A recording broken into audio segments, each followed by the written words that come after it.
Hello दोस्तों, recipe इन Hindi 5M में आपका स्वागत है। आज हम बनाने जा रहे हैं मैगी, जो बहुत ही जल्दी तैयार हो जाती है, लेकिन हम बहुत आसानी से आपको बहुत टेस्टी मैगी बनाना बताएंगे। सबसे पहले हमने ये मैगी ली है, जिसे पैकेट से निकाल कर तोड़ लिया है। सबसे पहले गैस पर हमने एक कढ़ाई रख दी है, इसमें थोड़ा सा ऑयल ऐड कर देते हैं। अब इसे अच्छे से गर्म होने देते हैं।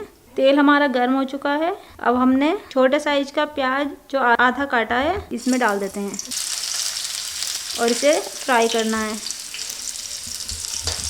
इसे हल्का सा गोल्डन करना है। अब इसमें हमें आधा चम्मच ज़ीरा ऐड करना है। अब आधा छोटा चम्मच हमने काली मिर्च ली है, उसे भी इसमें डाल देना है कुटी हुई। ज़ीरा हमारा चटक चुका है, प्याज हल्का ब्राउन होने लगा है। एक टुकड़ा बंद गोभी का हमने कट किया है, जिसे इसमें ही ऐड करना है और इसे अच्छे से चला देना है। अब एक हरी मिर्च ली है, जिसके हम 2 पीस कर लिए हैं, इसे भी इसमें ऐड करना है। सब्जी हमारी अच्छे से फ्राई हो चुकी है। अब हमें इसमें 1 चम्मच सोया सॉस डालना है और आधा चम्मच विनेगर इसमें डाल दिया है।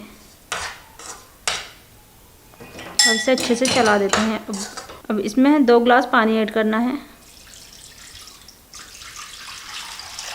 अब इसमें एक उबाल आने देते हैं। पानी में अच्छे से उबाल आ चुका है। अब इसमें हमने जो मैगी तोड़ के रखी थी इसमें डालनी है और इसे अच्छे से मिक्स कर दीजिए। अब मैगी के जो मसाले हमने इसमें पैकेट में आए थे उसे हमें इसमें डाल देना है और अच्छे से मिक्स करना है। अब 5 मिनट के लिए इसे ऐसे ही छोड़ दीजिए। मैगी हमारी बनकर तैयार हो चुकी है।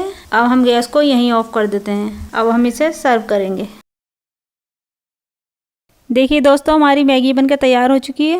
अब आप इसमें केचप डालकर या कि कोई भी सॉस जो आपको पसंद हो इसमें डाल सकते हैं और इसका टेस्ट बढ़ा सकते हैं। आज की आपको हमारी ये रेसिपी कैसी लगी नीचे कमेंट्स करके ज़रूर बताएं। Thank you for watching.